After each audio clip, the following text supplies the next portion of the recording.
Yo, what is going on, guys? It is your boy Ghoul, and welcome back to the channel. No, this is not a gaming episode. This is not Killer is Dead. I actually am not playing that anymore. We'll talk about that later. But what I kind of wanted to show you guys was something different, actually. Something that me and some homies have been working on, mainly me and Diabolic Hollow. We are working on a podcast that has actually been in the works for the last couple of, I want to say, like, we started working on this thing like 5 or 6 months ago. But things got in the way, and the episodes got spaced out a lot, and we just scrapped it all and started new. So I guess I just wanted to show you guys a clip of our first podcast, Hidden Hueco Academy. That is the name of the podcast. That is the name of the YouTube channel. That is the name of the group that we are working under. It's really cool. I really think that it's something dope, and you guys should check it out. Just, I just want like 10 minutes of your time. I just want 10 minutes of your time to show you this audio, and y'all can just hop over to Hidden Hueco Academy channel and subscribe and just drop a comment. You can drop a comment under this channel. In this clip, we're just talking about our favorite games, what we would consider our game of the year for this year. Keep in mind, we're talking about games, that have already launched previous this year. The topic of discussion is more so just games that we ourselves enjoyed personally for the year. So yeah, check it out. My game of the year so far for me is probably Persona 5 Royal. I just talked so long about Escape from Tarkov, but I'm pretty sure my game of the year is Persona 5 Royal. I'll slide in on that. Persona 5, that is actually my favorite game of the year. This shit, what can you not like about this game? Like, bro, you don't like the game if you don't like anime. That's about it. Yeah, like I can see you don't like anime. That's it. Like, if you like anime, you like Persona 5. Yeah, and it's one of those things where like it does everything, like it's specifically for like the people like anime games that have the trope of you have to talk or like read a lot of like voice dialogue and stuff like that. Like they actually try to like have a good balance of and then it's fully animated. Like it's fully I actually animated. like the sections in between dungeons more than the dungeons themselves. Yeah, I don't know. Yeah, I like living life in Persona 5 more than the Yeah. dungeons, because like the dungeons are fun, but I mean, this is coming from me who's played the game, beaten the game multiple times. So like the first fucking 4 dungeons I've already done, I already know all the fucking puzzles and shit. Yeah.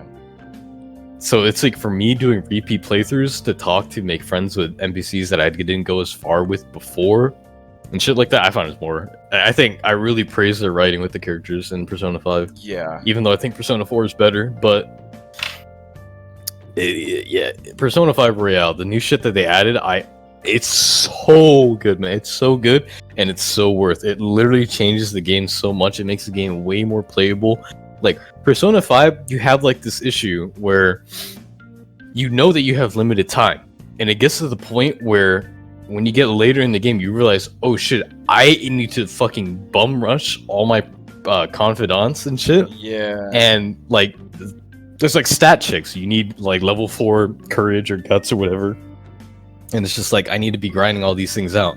And unless you follow a guide on how to, like a strict day-by-day guide on how to raise your stats, how to talk to people and shit like that. Yeah. You're just not getting max out everybody in your first playthrough. I haven't done it on any of my Persona run-throughs. It's just not happening, man. Yeah, and actually, now that you bring it up, that is one like a gripe that I do have with the game, because it's not like they don't give you enough time to do like certain things, because you have a whole calendar day. You know what I'm saying? Like, yeah. But the issue comes where it's like there may be something, because like with the thing I'm stuck on now, I'm not gonna say anything specific, but it feels like I wasn't really prepared for exactly like when they introduced the type of enemy types or whatever for the dungeons. Like I didn't really feel like fully prepared for what I was getting into based off of the last temple, because I feel like I just breezed through it.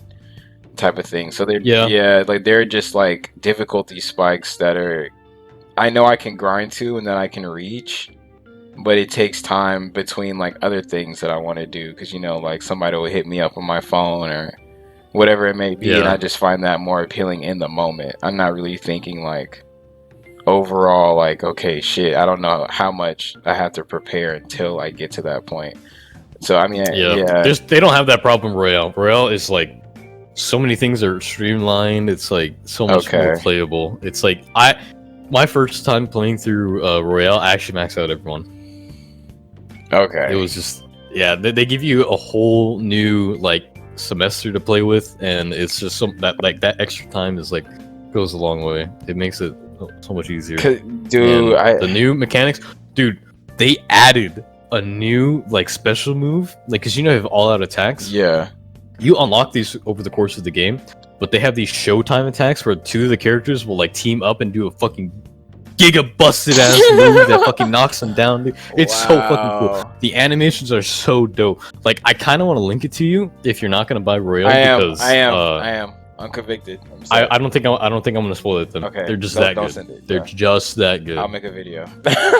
And I dead ass will make a video. it's so fucking cool, man. Like I love all of them. Each and every time. Even if there's like on fucking 1 HP and I see the showtime thing, I'm gonna sit through that fucking 45-second animation to see it. Dog. Just to kill one dude that's already dead. Man. Like, it's so good.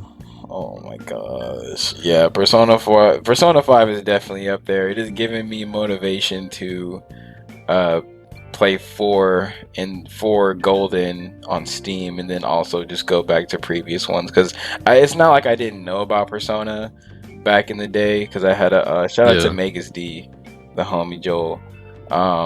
Because he was really big on trying to push me to Persona, like middle school, high school days, and I was stuck in my like Final Fantasy type of thing. So I saw a lot of similarities, and I didn't really like want to get involved. But I've been slumped, bro. It's definitely a great series, and if you're into anime and you like specifically people who like slice of life anime, but like with a twist to it, with a coherent story that you actually give a fuck about, like. To like with other people, not just like what I'm saying, like the side characters really make this game. Yeah, whenever you do get into Persona 4, man, I'm gonna give you a fair warning. The dungeons are whack. They're whack. They are whack, man. Like Persona 5's gameplay is way better. Persona 4, I think the story is really fucking good and the characters are better than Persona 5 characters. Not Royal, but Persona 5 is better. But Persona 4 dungeons is basically Mementos. It's like they have their own theme and shit, but like there's not one layout. It's always changing. It's like just get to the end, get to the next floor, get to the next floor, get to the next floor. It's not like you have puzzles or whatever. That is my gripe. Just get to the next floor. Yeah, that is my gripe with Mementos. Like there are some the little characters and the reasonings for how they do things don't really like. It's better than Royal too. Persona 5 Royal, Mementos is like so much better. Okay. There's so many more things you can do. You can actually like level up a new character that comes in Royal that actually changes Mementos. Like you can get more XP and money and like item drops in Mementos too. That's fun. Okay. And they added like a new section to it. This comes at the end of the game, but like they added a whole new section, which is actually really interesting and it's actually pretty fun. So Mementos is way better in Royal, and you'll just have to see to believe. It's worth. It's worth. I think Persona 5 Royal is exceedingly worth. When you do beat Persona, here's the thing, man. Like, honestly, I think you could just buy Royal and fuck Persona 5, the original Persona 5. Really? Like, yeah, is it going to change? Like, do I have to make a whole nother save and like, or does it update with the game? Like, it just gives me everything else, like extra shit. Yeah, it'll give you extra shit from having a Persona 5 save. Okay. Okay. I think you should, honestly, because like, if you play through the entirety of Persona 5 and then play Royal, you'll be like, I already know what's gonna happen. You know what I mean? Like, I know everything's gonna happen. I know, the puzzles, everything, all the dungeons and shit, all the characters and shit. But Persona 5 Royal gives you like that, like more breathing room and more. It gives you more time to enjoy the actual game instead of like grinding the shit out. Yeah. So I think honestly, just fuck no Persona 5. Just get Royal, man. Got you. I'll definitely keep an eye out for that, and you guys should too as well, viewers of the HHA. Yeah, man. I dropped like I think 200, 300 hours of Persona 5. When Royal came out, bro, I dropped another 200 hours easily. God damn. See, yeah, and two, like I feel like I don't know. That's besides the point, but definitely keep a lookout for Persona 5. Yeah, That's all I really got on my podcast notes. Oh, Wait, you well, didn't say your game of the year. yeah, Yeah, man. Persona 5. Yeah, he was talking about Persona 5. You guys are both Persona 5? Yep. Damn. Yeah, dude. This is a good. I was not game. fucking with you when I caught my PS4, and I was like, bro, I'm getting it for Bloodborne. But I also, Persona 5 was definitely on the list, bro. I got that shit tatted on me, bro. This game is like, I haven't felt so good about a game like this since Final Fantasy X. Like that's how good I feel about Persona 5. Like I just Yeah, really man. haven't had Also, time. Persona 5 tickles like a different thing in me, just cause like this is just me personally, but like the Persona 5 protagonist, dude, it's just like I relate to him, bro. The kid we have similar aesthetic, we look similar. We have a fucking black cat that we picked Yeah. up that lives with us, dude. Like Yeah. I live my life with the Persona 5 protagonist, man. Like Yeah. it is what it is. It's just highly stylized, and you can relate to the Yeah, man. character, especially like I relate, with like just having to like just the situation he generally is in with like having to live with some other just like stuff like that. I can really relate to the character. Yeah.